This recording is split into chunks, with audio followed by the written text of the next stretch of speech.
정면 돌파를 하기로 결단한 보아스는 다음 날이 밝자마자 성문 앞에 가서 앉습니다. 성문이라는 것은 마을 광장 같은 그리고 마을 회관 같은 곳이죠. 시장이 열리기도 합니다. 물건을 사고 팔고 또 마을에 있는 유지들이나 사람들이 모여서 이러저러한 얘기를 나누고 때로는 간이 법정같이 옳고 그름을 다투는 그런 일들도 하는 곳이 바로 성문 앞이죠. 보아스는 그곳에서 자기보다 룻에게 더 가까운 기업 물을 수 있는 첫 번째 우선권을 갖고 있는 그 사람을 기다리고 있었어요. 성경은 그 사람을 아무개라고 부릅니다. 물론 이름이 아무개는 아니죠. 그 사람의 이름이 있었겠죠. 보아스도 그 이름을 불렀을 것입니다. 그러나 성경을 기록하는 사람이 기업 물을 책임을 다하지 않은 그 사람의 이름이 기록되어서 대를 이어서 영원토록 이 영구히 그 부끄러움을 당할 필요가 없으니까 그렇게 하지 않으려고 그냥 아무개라는 이름을 사용했던 것이죠. 그리고 또한 그렇게 그 이름을 밝히지 않아서 실제로 그 이름을 알려고 해도 알 수 없어서 아무개로밖에 쓸 수 없는 그런 상황이 된 것이죠. 여러분, 보아스는 이 아무개를 다른 곳에서 만날 수 있었습니다. 그의 집에 직접 사람을 보내서 불러오거나 아니면 자기가 직접 찾아가거나 또 제3의 장소에서 만나자고 시간과 약속을 정해서 만날 수 있었습니다. 그러나 이 보아스는 결정을 내린 거예요. 내일 아침에 성문 앞에서 그 아무개를 만나리라. 그럼 왜 성문 앞이었을까요? 왜 성문 앞을 결정했을까요? 두 가지 이유가 있어요. 첫 번째는 그곳이 공개된 자리이기 때문에 그렇고, 두 번째는 강요된 만남을 피하고 싶었기 때문에 그렇습니다. 이 고해를 성취하기 위해서, 그의 뜻을 이루기 위해서 이 두 가지가 굉장히 중요합니다. 아무개라는 사람이 누군가의 강요에 의해서 고헬의 의무를 행한다고 해도 안 되고, 반대로 강한 압박이나 회유로 그 의무를 강제적으로 포기되어서도 안 되는 것이죠. 그리고 이 일은 은밀하게 비밀스럽게 할 일이 아니라 모든 사람 앞에서 공개적으로 증인들 앞에서 해야 될 일이기 때문에 그렇습니다. 더 많은 사람들이 이 사실을 알수록 좋기 때문에 그렇습니다. 여러분, 예수님도 우리의 고엘이 되시기 위해서 이 두 가지 원칙을 행하신 거 아세요? 이 두 가지 원칙대로 하셨어요. 첫 번째, 공개의 원칙. 모든 걸 다 공개하셨어요, 예수님이. 자, 이 땅에 예수님이 아무 얘기 없다가 갑자기 툭 나타나셨나요? 그렇지 않아요. 오랜 기간 동안 메시아를 보내겠다, 곧 온다. 올 때는 어떤 징표들이 있을 것이다. 여러 선지자를 통해 말씀하셨어요. 그리고 그 오실 때는요, 하늘에 사인도 주셨어요. 크게 빛나는 별. 그리고 동방 박사들이 와서 너희의 왕이 나셨다라고 알려도 주셨어요. 물론 신변의 위협이 있어서 약간은 은밀한 삶을 그 과정을 겪긴 하셨지만, 예수님은 숨김없이, 특히 공생의 이후에는요, 아무것도 거리낌 없이 그의 사역, 가르침, 기적, 십자가의 그 과정, 모든 것을 숨김없이 하셨다는 것을 우리가 알 수 있습니다. 예수님이 만약 은밀하게 가르치셨다면, 그리고 은밀하게 기적을 행하셨다면 그런 많은 갈등이 있을까요? 사두개인과 바리새인들, 대제사장들이 막 그냥 늑달같이 달려붙어서 싸웠던 이유는 뭐예요? 예수님이 공개적인 장소에서 공개적으로 기적을 행하시고 안식일에, 그리고 가르쳤기 때문에 그래요. 심지어는 많은 사람들 앞에서 내가 메시아다, 내가 하나님의 아들이다 라고 명확하게 얘기하셨어요. 여러분, 이게 쉬울까요?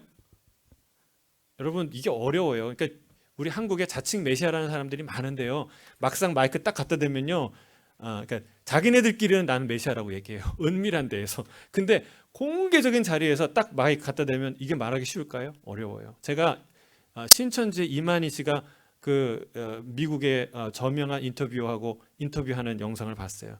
그 사람이 이제 인터뷰하는데 이만희 씨가 자기의 뭐 세계 평화를 위해서 이러저러한 일들을 막 했다고 얘기하는데 가장 중요한 질문, 당신이 메시아입니까?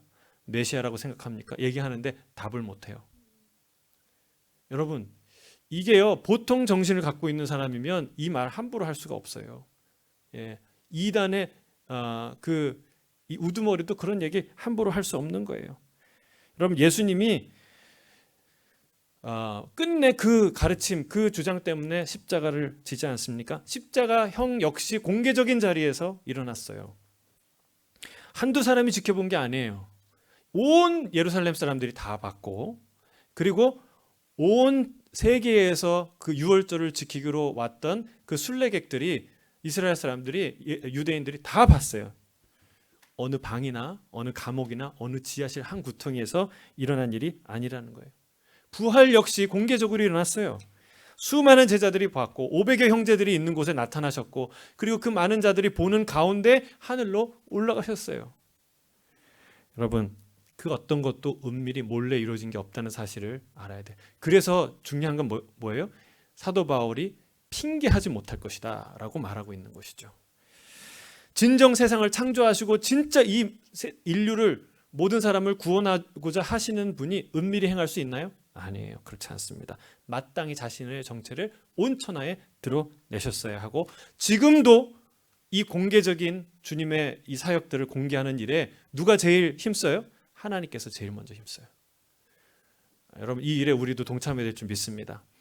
사탄이 이거를 감추려고 애를 쓰는 거예요. 그러나 하나님은요, 이 일을 드러내시려고 애를 쓰세요.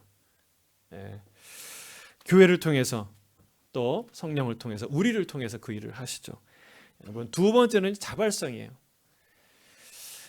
하나님께서 아들을 보내셨지만 강제로 너 가서 십자가 져, 그리고 던지셨나요? 그렇지 않아요. 예수님이 자발적으로 순종하셨어요. 끝까지 아버지의 뜻을 따라 스스로 그 길을 가셨습니다. 스스로 목숨을 주셨어요. 자살은 아니에요. 여러분, 자살을 통해서 그 누군가의 대속물이 될 수 없습니다. 실제로 법정에서 죄를 선고받고 죄 없이 그 죄의 형벌을 다 받아야 십자가의 사역이 완성되는 거예요. 스스로 주님이 그 길을 걸어가셨어요. 그리고 그 일이 이루어지기 위해서 그러면 대제사장과 사두개인과 바리새인들을 하나님이 악을 행하게 만드셨나? 그렇지 않습니다. 그들도 스스로의 악과 스스로의 완악함을 통해서 그 십자가의 일이 이루어지셨어요.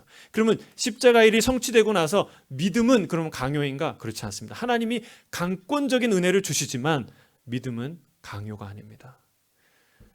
스스로 마음의 문을 여는 자에게 하나님의 구원이 임하게 되는 것이죠. 보아스는 이 일을 성취하기 위해서 누군가를 사주하지 않습니다. 음모를 꾸미지 않습니다. 공개적인 자리에서 자발적으로 참여할 수 있도록 기회를 줍니다. 여러분, 이건 뭐예요? 하나님을 진정으로 의지하지 않으면 할 수 없는 일이에요. 왜 사람을 사고 음모를 꾸밉니까? 내가 원하는 결론을 얻기 위해서. 그러나 그것 하지 않고 공개적인, 그리고 자발적으로 이 일을 할 수 있는 그 담대함은 어디서 오는 거예요? 하나님이 이 일의 주관자라는 것을 믿을 때만이 그 일을 할 수가 있다는 사실이에요. 자, 성경을 보니까 마침 지나가죠. 마침. 모든 것이 준비된 때예요. 여러분, 이게 하나님의 은혜인 줄 믿습니다. 마침 지나가는 것. 공개적인 자리에서 아무개가 자주 지나가는 곳이라 할지라도요, 그날따라 아파서 못 지나갈 수도 있고, 다른 일이 있어서 다른 시간에 지나갈 수도 있어요. 못 만날 수 있어요. 여러분, 매일 밥을 먹어도요, 오늘 밥을 먹을 수 있다는 것이 은혜인 줄 믿습니다. 이게 진짜 아멘이에요. 매일 산책해도 내가 오늘 산책할 수 있다는 게 은혜인 줄 믿습니다. 마침 매일 지나가는 길이지만 마침 그때에 아무개를 만나는 거예요. 하나님이 일하시는 증거입니다. 은혜는 우연처럼 다가옵니다. 모든 우연이 다 하나님의 뜻이라는 게 아니에요. 이 일이 우연히 이루어졌어. 이거 하나님 뜻인가 보다. 이렇게 행동하라는 게 아니에요.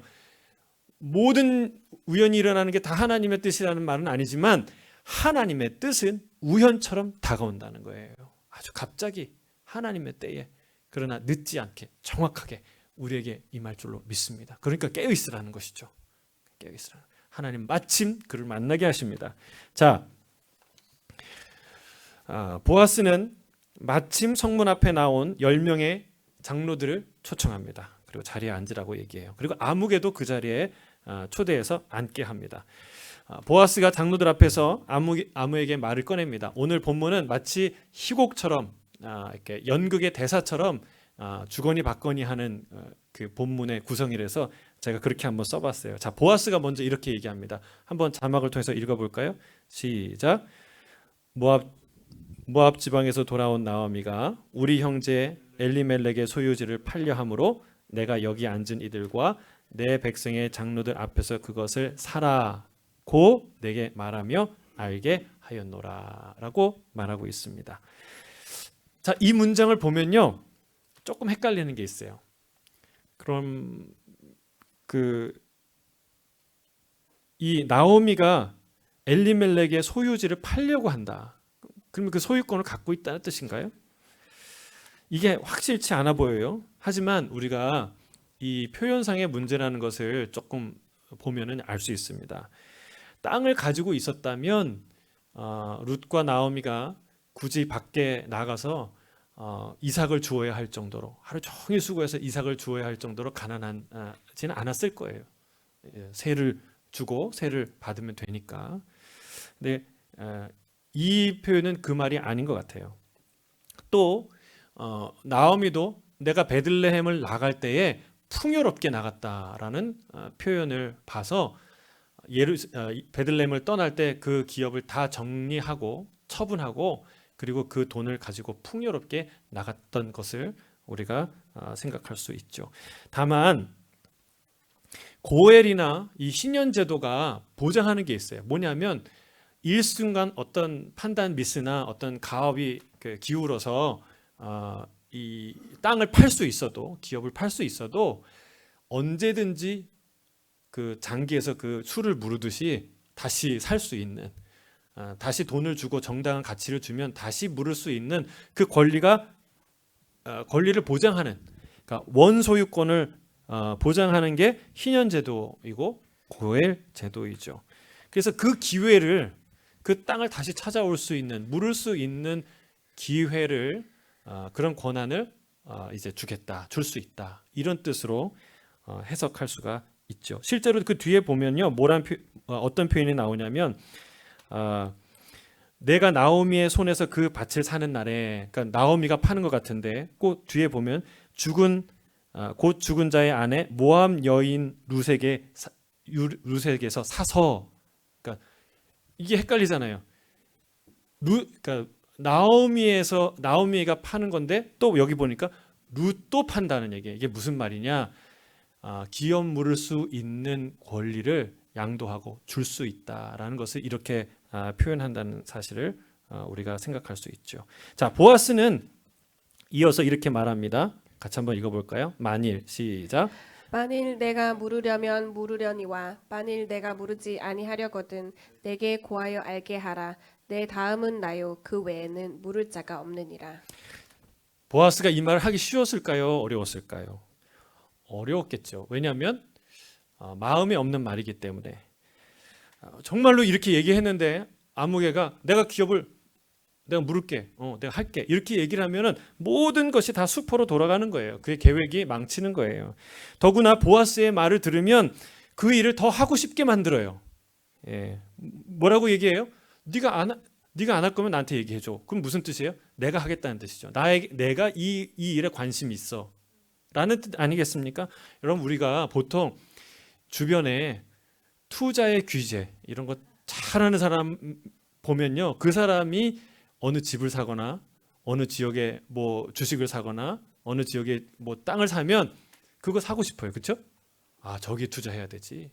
그 사람이 상가에 투자하면 상가에 투자하고 싶고 그 사람이 주식 어떤 종목에 투자하면 어떤 종목에 투자하고 싶고 그런 마음이 드는데, 이 보아스는 유력한 남부럽지 않은 부와 그 명성을 갖고 있었던 사람이에요. 그 사람이 관심 갖고 있는 여인, 관심 갖고 있는 땅이 바로 그 땅이에요.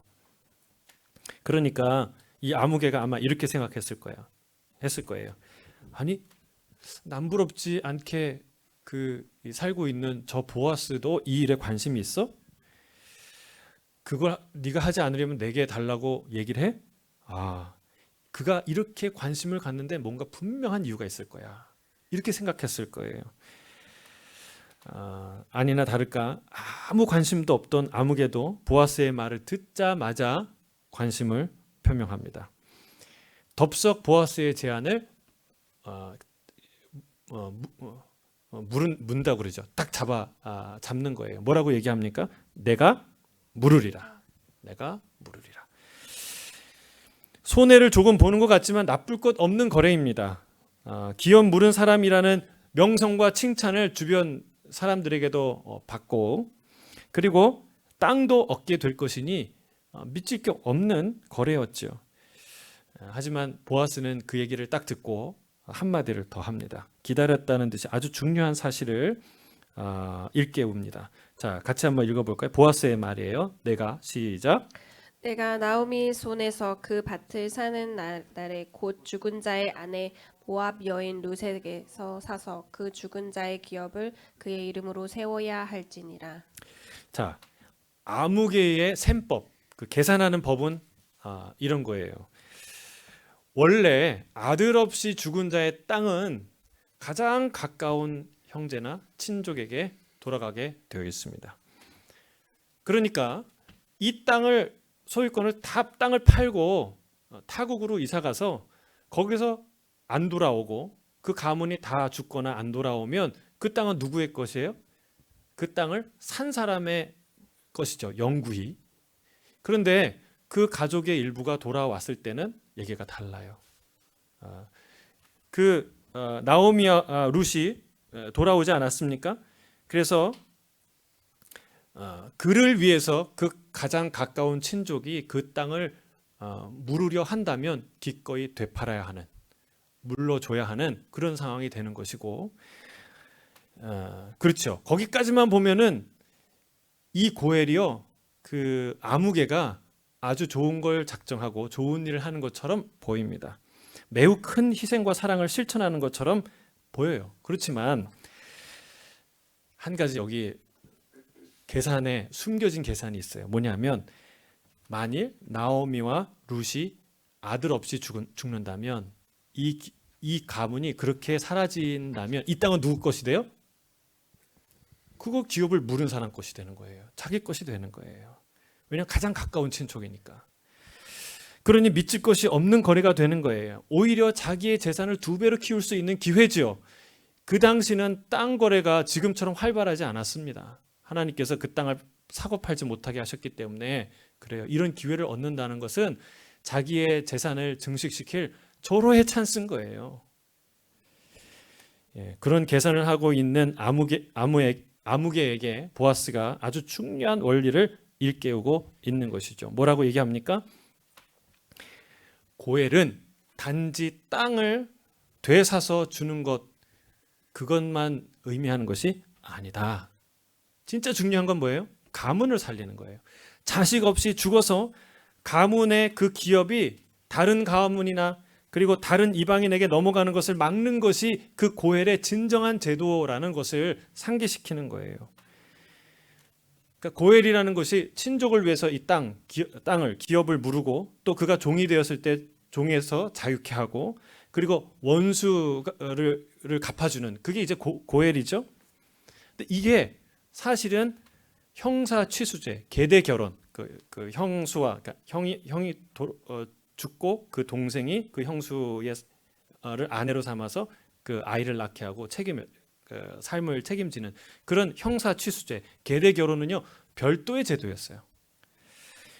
신명기 25장 5절에 보면은 그 계대 결혼의 바운더리가 어디까지 미치냐면 친가족들, 친형제들까지만 미치는 사실을 우리가 확인할 수 있어요. 같이 한번 읽어볼까요? 신명기 25장 5절이에요. 형제들이 함께 사는데 그 중 하나가 죽고 아들이 없거든 그 죽은 자의 아내는 나가서 타인에게 시집가지 말 것이요 그의 남편의 형제가 그에게로 들어가서 그를 맞이하여 아내로 삼아 그의 남편의 형제된 의무를 그에게 다 행할 것이요. 자, 형제들이 그죠? 형제들이 함께 사는데 그리고 그의 남편의 형제가 그에게로 들어가서 그러니까 한 가족의 형제들의 원래 그 제한된 그 의무라는 것을 알 수 있어요. 근데 이 룻기를 통해서 우리가 뭘 알 수 있습니까? 이 두 가지 제도가 사실은 현실적으로 함께 실행될 수밖에 없는 함께 작동하는 제도라는 것을 알 수 있습니다. 왜요? 이 두 가지의 제도의 근본적인 취지가 서로 맞닿아 있기 때문에 그렇습니다. 자, 앞에서 살펴본 것처럼 아무개의 셈법대로 이 제도가 악용될 소지가 있는 거예요. 선행을 가장해서 자신의 부를 증식시킬 수 있는 그런 기회로 사용될 수 있는 것이죠. 그러나 그건 고엘의 참된 정신이 아니라는 거예요. 하나님께서 세우신 그 가문 그것이 멸하지 않도록 남편과 아들이 죽은 상황에서도 그 아내와 가족을 보호하고 다시 그 가문의 불씨를 꺼뜨리지 않고 살려내는 것, 그 불씨를 살려내는 것, 이게 진정한 고엘이라는 사실이죠. 따라서 나오미와 룻의 경우 밥만 사주는 것은 진짜 고엘이 아니라는 거예요. 룻을 아내로 삼아서 그에게 아들이 있게 하는 것, 대를 이어갈 수 있게, 말론의 대를 이어갈 수 있게 하는 것, 그게 진짜 고엘의 정신이고 취지라는 것을 말하는 거예요. 여러분, 이게 쉬웠을까요? 뭐 자식 하나 낳게 해주는 게 뭐 어렵나 이런 생각을 할 수도 있는데 그렇지 않습니다. 단지 아들 하나 낳아주는 게 아니에요. 이 아들 하나에 상속과 법적 위상이 걸려있는 문제예요. 성경의 창세기에 보면 이런 예가 있어요. 유다의 아들이 3명이 있었죠. 첫째는 엘, 그 다음에 오난, 셀라. 근데 이제 엘의 그 아내, 그러니까 며느리가 누구냐면 다말이었어요. 근데 다말이 그러니까 엘이 죽습니다. 근데 그 다음에 이 동생 오난이 이 다말을 형수를 이제 아내로 취해서 그 아들을 낳게 해야 될 의무를 갖고 있어요. 근데 그렇게 하는데 근데 이 오난이 악행을 해서 하나님이 그 행동이 너무나 악해서 그 자리에서 죽이십니다. 그러니까 이 얘기가 창세기 38장 9절 10절에 한번 읽어보겠습니다. 창세기 38장 9절 10절. 오난이 그 씨가 자기 것이 되지 않을 줄 알므로 형수에게 들어갔을 때에 그의 형에게 씨를 주지 아니하려고 땅에 설정하매 그 일이 여호와가 보시기에 악함으로 여호와께서 그도 죽이시니. 참 악한 일이에요. 왜냐하면 자, 오난이 형수 다말에게 씨를 줬는데 그러니까 불임이 되고 임신이 안 되면 아무 일도 일어나지 않죠. 근데 딸이 임신돼도 그렇게 큰 일이 일어나지 않아요. 근데 중요한 건 만에 하나 아들이 덜커덕 임신되고 아들이 낳았을 때는요, 상황이 완전히 바뀌는 거예요. 뭐가 바뀔까요? 여러분, 지금 이대로는요, 형이 죽었기 때문에 지금 이대로 가면 그 형의 장자의 모든 유산이 누구한테 와요? 자기한테 오는 거예요. 오난한테 오는 거예요. 그리고 자기가 낳은 아들도 이 가문의 유다 지파의 장손이 되는 거예요. 장손이 되어서 그런 어마어마한 이 법적 지위를 누리는 거예요. 그런데 형수 다말에게 씨를 줘서 아들이 나오면 그 모든 걸 다 기회를 뺏기는 것이죠. 그러니까 이 오난이 잠자리에 들어가서 땅에다 설정하는 거예요. 그러니까 이게 굉장히 악한 일입니다. 왜? 하나님이 너무나 그 일은 하나님이 당장 그 자리에서 죽일 만큼 악한 일이에요. 왜요? 겉으로 보기에는요, 칭찬을 다 받아요. 동생으로서의 의무를 다 행하거든요. 그런데 이런 사정을 다말 말고는 누가 알겠어요? 그걸 누구한테 얘기하겠어요? 얘기한다고 누가 믿겠어요?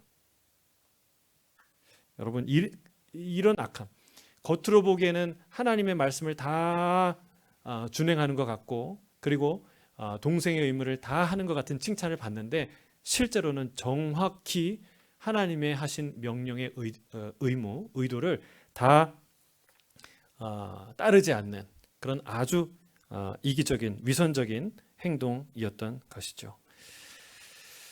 자, 그래서 보아스가 그 얘기를 하니까 이 아무개도요, 그게 무슨 뜻인지 정확히 알아듣습니다. 아무개가 뭐라고 얘기합니까? 자, 나는 시작. 나는 내 기업에 손해가 있을까 하여 나를 위하여 물으지 못하노니 내가 물을 것을 내가 물으라. 나는 물으지 못하겠노라. 자, 두 번 생각하지 않습니다. 며칠 생각해 보겠다는 말도 하지 않아요. 좀 잠깐 생각해 볼게요. 말미를 주세요. 뭐 이런 얘기를 하지 않습니다. 단칼에 딱 거절합니다. 왜 그렇습니까? 계산을 할 수 있는 사람이라면 아주 분명한 것이기 때문에, 손해가 날 것이 아주 분명하기 때문에 그렇습니다. 우리가 가장 잘하는 것 중에 한 가지는 뭐냐면 손익을 계산하는 것. 이게 과연 이득이 될 것이냐 손해가 될 것이냐. 그럼 이거는 맨날 우리가 하는 일이에요. 근데 이거를 계산을 그럼 못 해야 되는가? 그걸 말하지 않습니다. 여러분, 이게 계산이 돼야 돼요. 그렇죠? 네.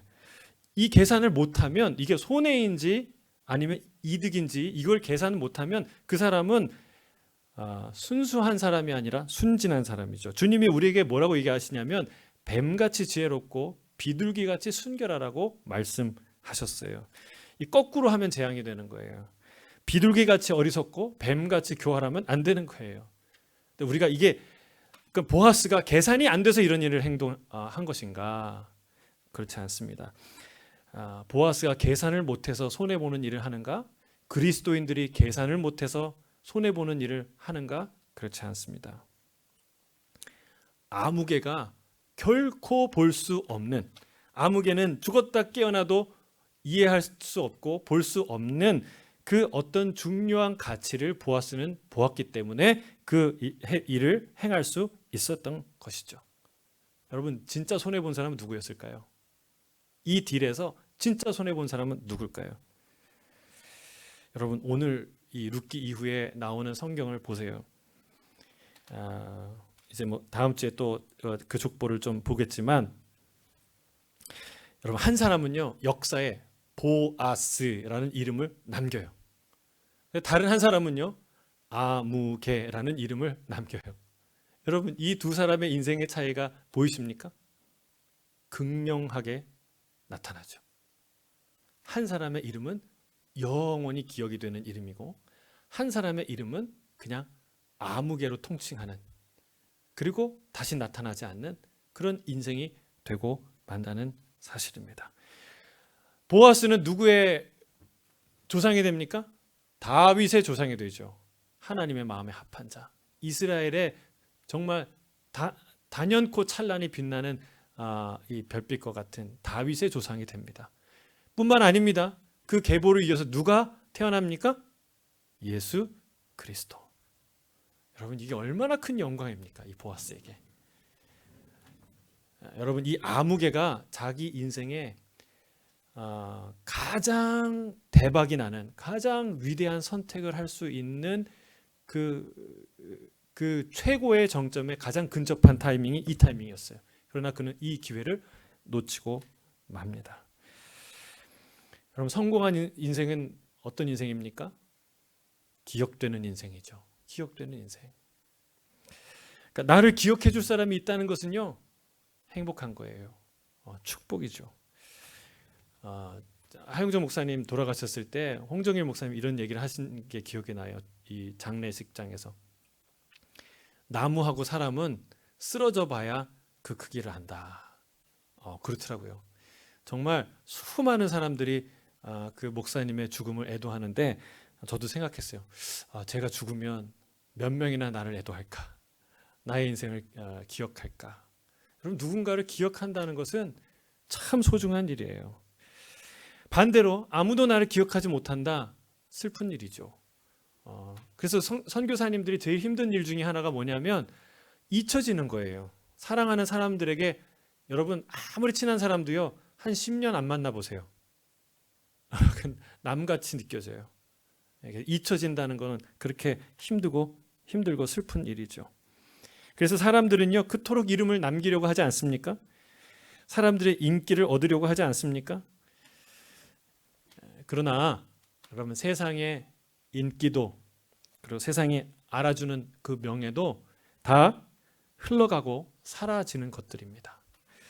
나를 아는 사람들이 사라지면 나도 이 아무개처럼 아무개가 되는 것이죠.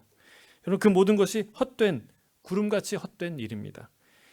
그래서 우리는 지워지지 않는 돌에 내 이름을 새기려고 하고, 그리고 역사에 이름을 남기려고 애를 쓰죠. 여러분, 하지만 그것도 부질없는 일입니다. 왜요? 돌도 마모되고 부서지고, 역사도 그 수없이 반복되는, 흥망성쇠를 반복했던 그 대제국의 역사처럼 역사 자체도 사라질 것이기 때문에 그렇습니다. 그때는 아무개라는 이름조차도 사라지는 거겠죠. 하지만 여러분 보세요. 보아스의 이름은 영원히 빛납니다. 여러분, 왜 빛날까요? 그리스도의 족보에 그 이름이 올라갔기 때문에 그렇습니다. 영원히 사라지지 않을 곳에 이름을 새겼기 때문에 그렇습니다. 여러분, 저와 여러분이 바로 이 보아스와 같은 인생인 줄 믿습니다. 아멘. 여러분, 주님의 자녀라는 건 뭐예요? 주님의 족보에 누구 이름이 올라가는 거예요? 내 이름이 올라가는 거예요. 여러분, 어디에 내 이름이 새겨지는가는 너무너무 중요해요. 사람들의 마음에 새겨지는 것 중요하죠. 그러나 그 사람들이, 그 존재가 사라지면 나는 결국 아무개가 되고 말아요. 그러나 영원히 사라지지 않을 곳이 있는데 그건 어디예요? 하나님의 마음이에요. 하나님의 기억이에요. 여러분, 하나님의 가슴에 새겨진 이름은 가장 찬란히 빛나는 영광스러운 이름인 줄 믿습니다. 여러분, 그거 이상 가치 있는 인생, 그거 이상 복된 인생이 어디 있겠어요? 여러분, 이 보아스는 이 한순간의 선택을 통해서 위대한 이름을 얻습니다. 반대로 이 아무개는 이 어리석은, 그러니까 자기 딴에나 현명한, 현실적인 그런 선택을 해서 아주 중요한 기회를 잃어버립니다. 물론 그는 이 선택을 통해서 많은 부를 아껴 쓸 수 있어요. 이 땅에서 좀 더 많은 부귀와 영화를 누렸을 수 있습니다. 그러나 가장 중요한 것을 놓쳐버렸다는 사실이에요. 그럼 무엇이 손해일까요? 누가 손해보는 사람일까요? 생각해 보세요. 가난한 자들이 이삭을 줍도록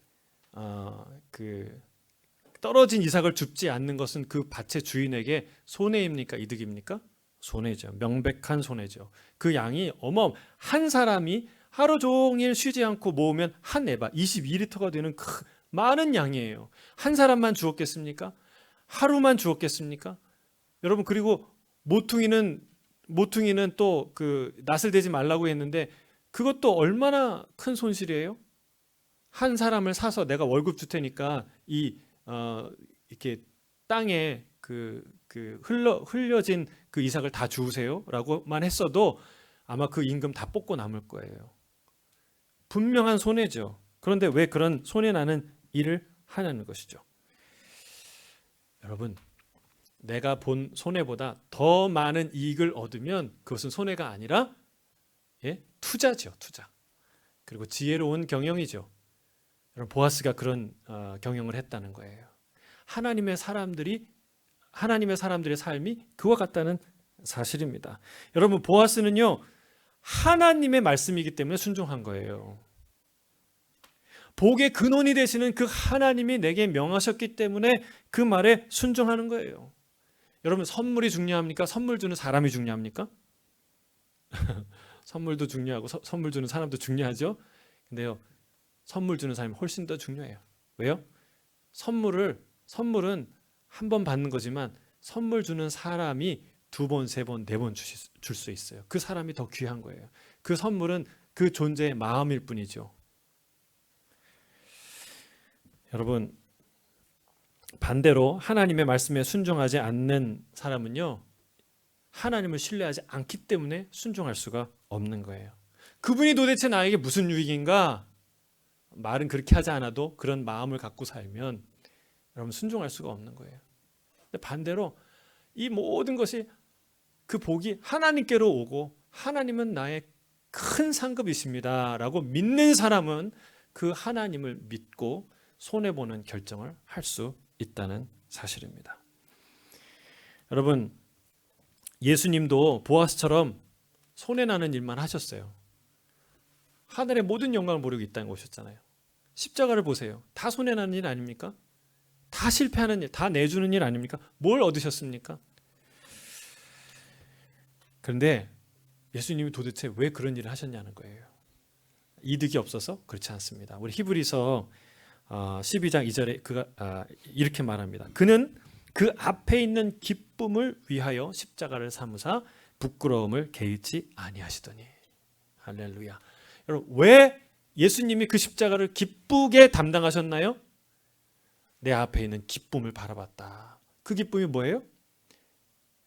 여러분, 능히 아무도 셀 수 없는 수많은 영혼이 주께 돌아오는 그 영혼들, 그 구원의 기쁨, 그 놀라운 기쁨을 바라봤기 때문에 예수님이 십자가에서 다 주실 수 있는 거죠. 다 쏟을 수 있는 것이죠. 여러분, 아무개의 셈법은 이 땅에서는 잠시 통했을 수 있어요. 하지만 그 셈법은요, 엄청나게 중요한 상수를 계산에 넣지 않은 잘못된 수식이었다는 것을 알아야 돼요. 여러분, 모든 수식에서요, 곱하기 제로면 결과는 뭐예요? 다 제로예요. 다 제로. 근데 모든 수식에서 곱하기 무한대면 뭐가 돼요? 답은 무한대가 되는 거예요. 여러분, 곱하기라는 것은 내 인생을 어디에 쏟느냐는 거예요. 자, 내 인생을 세상에 쏟으면 어떻게 돼요? 세상은 사라질 거예요. 제로. 곱하기 제로. 세상과 함께 망하는 거예요. 다 사라지는 거예요. 그런데 하나님은 무한대예요. 하나님께 내 인생을 쏟으면 손해보는 것 같지만 하나님께 내 인생을 쏟으면 곱하기 무한대예요. 왜? 하나님이 무한대이시기 때문에 그렇습니다. 여러분, 예레미야에서 17장에 보면요, 이런 말이 있어요. 불의로 치부하는 자는 자고새가 낳지 아니한 알을 품은 같아서 그의 중년에 그것이 떠나겠고 마침내 어리석은 자가 되리라. 여러분, 이 새의 IQ가 좀 낮은 거 아시죠? 예, 아마 한 자리 줄 거예요. 근데 그 새 중에서도 자고새는 자기가 낳은 자식과 남이 낳은 자식을 분별을 못해요. 그래서 뻐꾸기가 그 둥지에 와서 알을 딱 놓고 가요. 그러면 그거를 뭐 몇 날이고 몇 주고 몇 달이고 이렇게 품는 일을 누가 어미 자고새가 하는 거예요.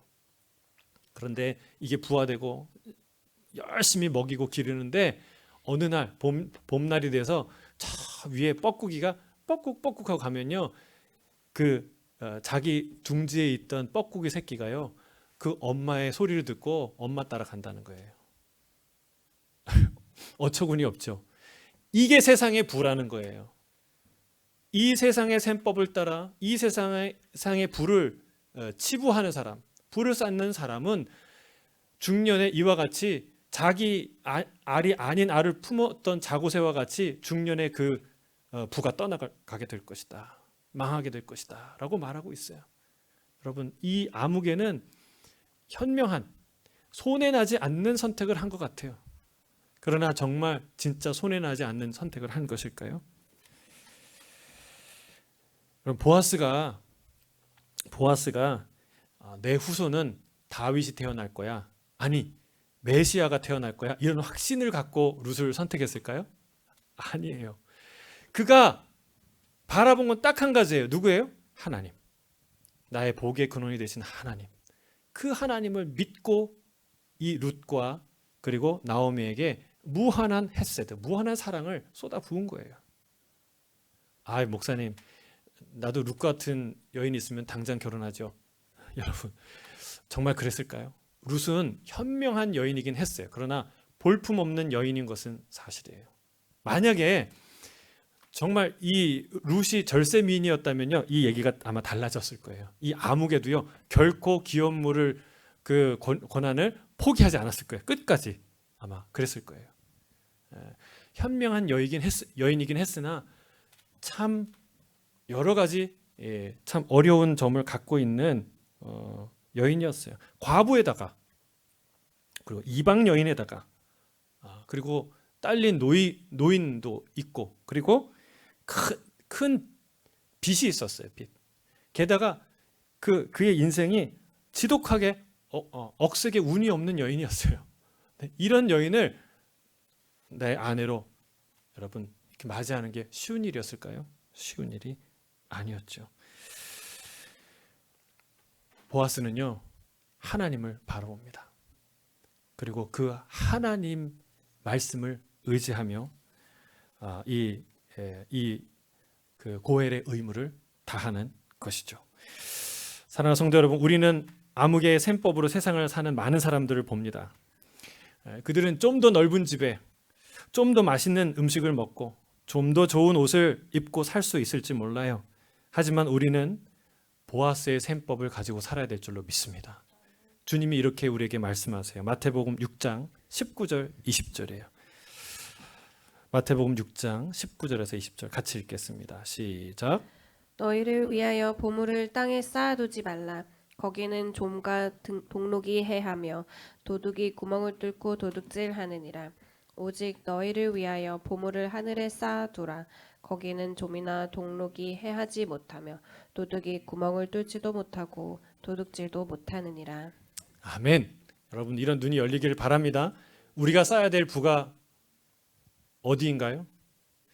여러분, 이 땅이 아니라는 거예요. 이 땅에 있는 부는요, 다 사라지는 것들이라는 거예요. 우리는 어디에? 저 하늘에 부를 쌓아야 한다고 말씀하고 있습니다. 보아스의 셈법은 당장 손해보는 것 같지만 그러나 영원한 것을 얻는 셈법이고, 아무개의 셈법은 당장은 손해보지 않는 것 같으나 영원히 손해보는 셈법이라는 사실을 알아야 합니다. 여러분, 어떠한 셈법으로 세상을 살아가시겠습니까? 이 땅에서 이 땅을 위해 이 땅의 법을 따라 살다가 이 땅과 함께 영원히 망하는 인생을 사시겠습니까? 아니면 하나님을 위해, 그리고 하나님의 나라를 위해 하나님의 법을 따라 살다 영원히 승리하는 보아스의 인생이 되겠습니까? 여러분, 보아스, 그 아름다운 이름처럼 내 이름을 남기는 그런 인생이 되길 주의 이름 축복합니다. 여러분, 주님께 가세요. 기회는 우리가 살아있는 이 시간이에요. 주님과 가까이 연관을 맺고 그분과 하나가 되고 그분의 사람이 되려고 애를 쓰세요. 여러분의 시간과 에너지와 물질을 그곳에 쓰시길 바랍니다. 그 보상은 상상할 수 없이 클 것이에요. 같이 기도하겠습니다.